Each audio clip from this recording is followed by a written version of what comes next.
안녕하세요. 구조 도공들 팀의 발표를 맡게 된 이진희입니다.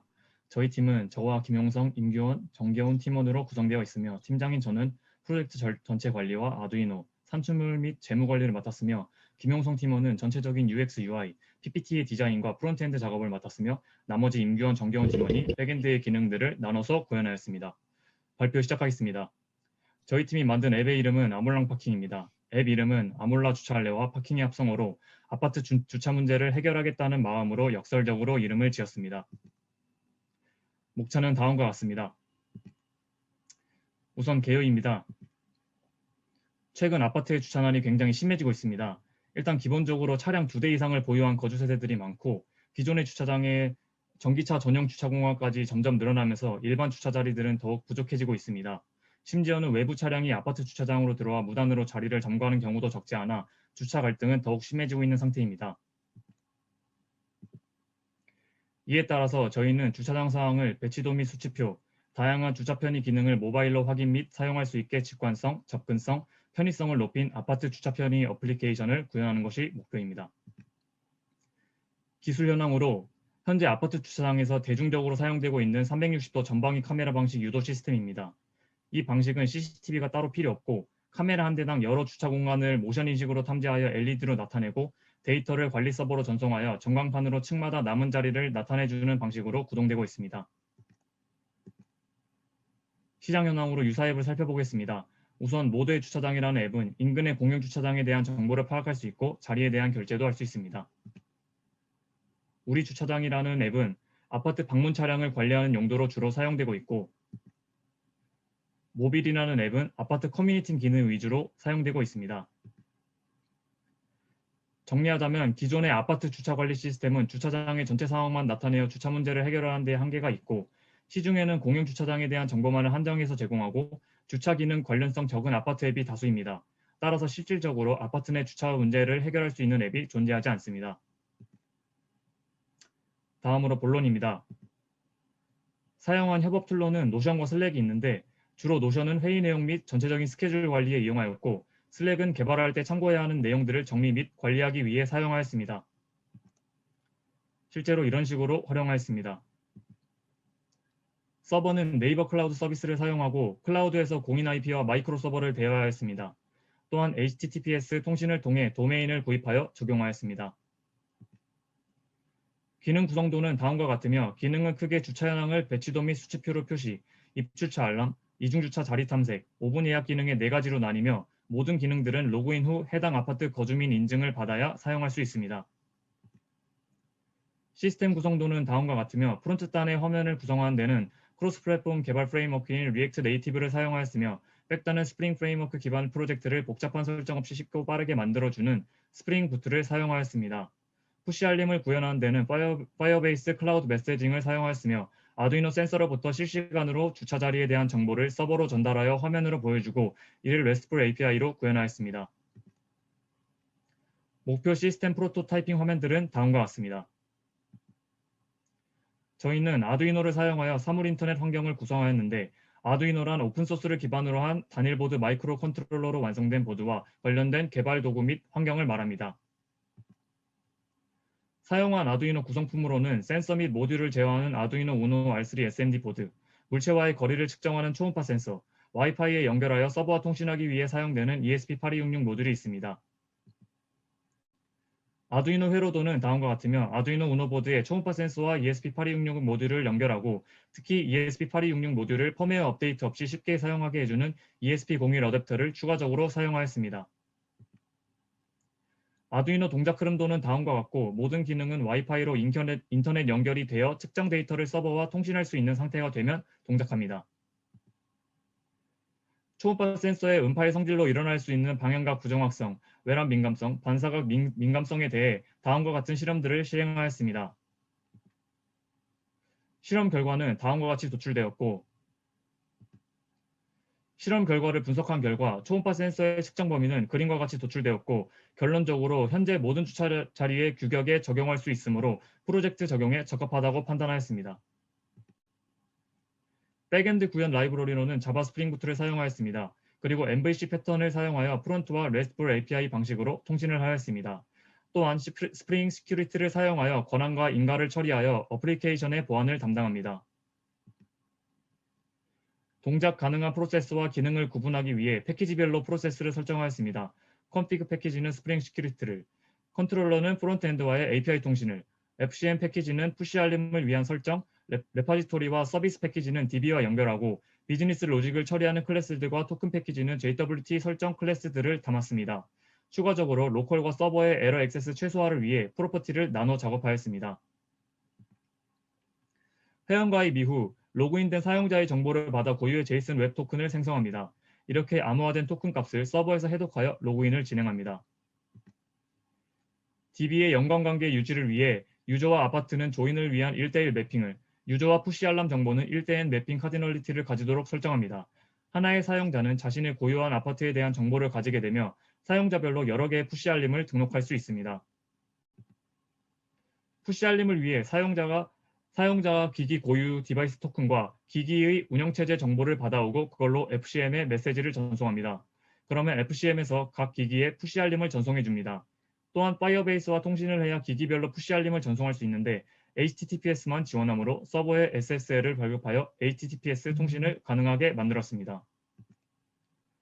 프론트엔드 라이브러리로는 안드로이드, iOS 앱 개발을 동시에 진행하기 위해 리액트 네이티브를 채택하였습니다.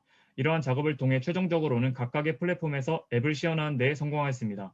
스마트폰별 상이한 화면 특성을 고려하여 디바이스의 디멘션 값을 활용해 스타일 시트를 작성하는 등 화면상으로 완성도 높은 앱을 구축하기 위해 노력하였습니다. 아무래도 리액트 특성상 부모 컴포넌트와 자식 컴포넌트 간의 단방향성 데이터 흐름이 단점으로 지적되었는데 이 부분을 해결하기 위해 플럭스 디자인 사용을 결정하였고 이때 사용한 모듈은 대표적으로 많이 사용되는 리덕스입니다. 유저나 주차장 정보, 푸시 알림 등 앱에서 특히 유동적으로 활용되는 상태값 및 함수들에 대해서는 리덕스를 적극 활용하였고 비동기 처리를 위해 사용되는 미들웨어로는 리덕스 성크를 활용하였습니다. 초기에 체계적인 디렉터리 구조를 기반으로 프로젝트를 시작하여 각종 유지 보수에 효율적으로 대응할 수 있었습니다. 백엔드와의 API 통신, 소셜 로그인, 컴포넌트, 앱의 화면 움직임을 제어하는 내비게이션, 리덕스, 스크린 등 역할별로 디렉토리를 나누어 프로젝트를 진행하였습니다. 앱에 대한 접근성을 높이기 위해 푸시 알람 기능을 계획하고 일반 로그인 대신 소셜 로그인 기능을 채택하였습니다. 파이어베이스와의 앱 연동을 통해 푸시 알림 기능과 구글 소셜 로그인 기능을 구현할 수 있었고 카카오 개발자 페이지에 앱을 등록하여 카카오 로그인을 성공적으로 구현할 수 있었습니다.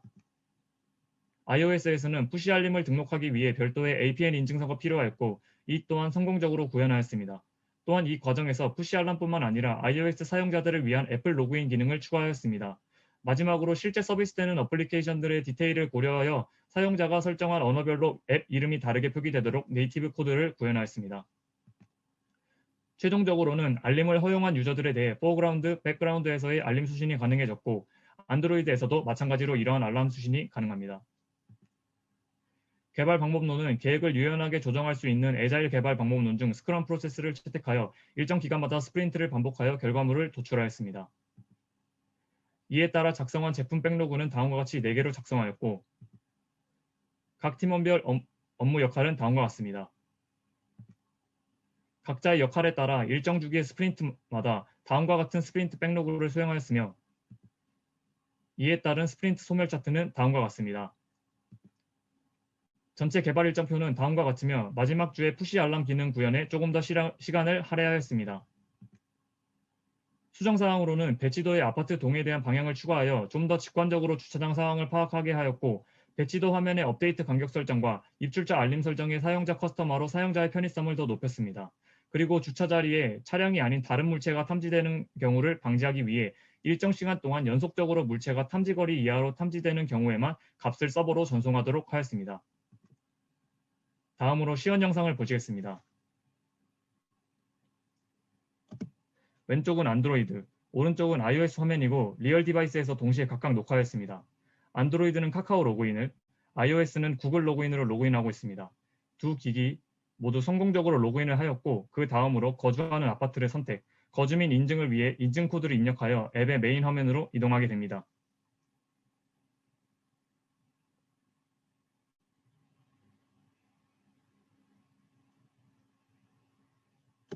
메인 화면은 다음과 같이 선택한 아파트의 주차장 상황을 배치도 및 수치표로 나타낸 화면입니다. 주차장의 다른 층에 대한 정보도 볼 수 있습니다.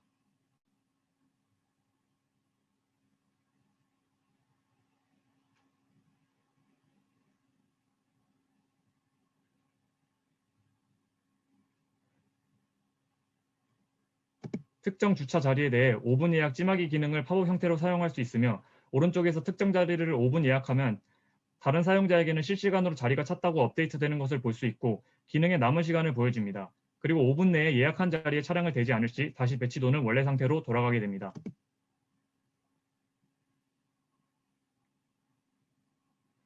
다음으로 미니부스를 사용하여 찜하기 입출처 알림 기능을 보여드리겠습니다. 우선 주차 상태를 알림받고 싶은 자리에 대해 찜하기 기능을 선택합니다.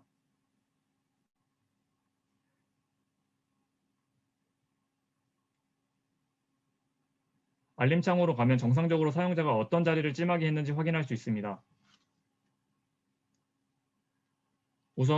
우선 안드로이드가 찜하기 한 자리에 차량을 넣어 보겠습니다.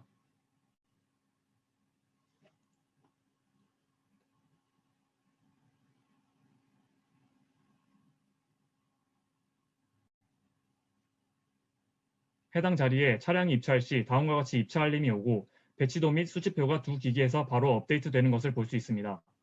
알림창에도 정상적으로 입차 알림이 오신 것을 볼 수 있습니다.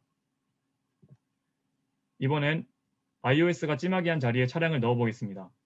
안드로이드와 똑같이 입차 알림이 오고 배치도 및 수치표가 두 기기에서 바로 업데이트되는 것을 볼 수 있습니다. 물론 알림창에도 정상적으로 입차 알림이 온 것을 볼 수 있습니다. 알림은 삭제도 가능합니다. 그리고 이번엔 두 자리에 대해 동시에 차량을 출차시키면 안드로이드, iOS 두 기기 모두 출차 알림이 오게 되며 동시에 배치도 및 수치표가 자동으로 업데이트됩니다. 알림창에도 정상적으로 두 기기 모두 출차 알림이 온 것을 확인할 수 있습니다.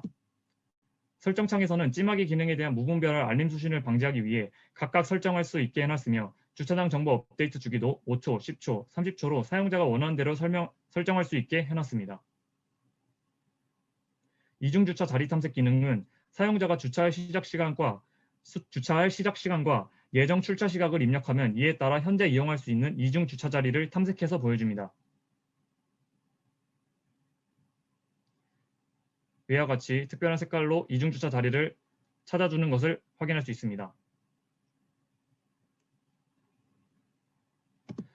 알림은 두 기기 모두 백그라운드에서도 잘 동작하며 잠금 화면에서도 잘 동작하는 것을 보실 수 있습니다. 결론입니다. 기존 아파트 관리 시스템과 달리 저희가 구현한 어플리케이션은 서비스의 모바일 연동과 여러 가지 주차 편의 기능을 사용하여 주차 문제의 갈등을 줄일 수 있다는 점에서 큰 장점을 가집니다. 이후 계획으로 저희는 소켓 프로그래밍을 통해 데이터 수신에 대한 시간차를 좀 더 줄여서 어플리케이션의 성능과 신뢰성을 더 높이고 일반적인 루프를 가지고 있지 않은 차량에 대한 처리로 정확성을 더 높이고 장애인 여성 배려석 같은 특수 주차 자리에 대한 정보도 추가적으로 제공하여 어플리케이션 사용자의 편의성을 더 높일 예정입니다. 이상 발표 마치겠습니다.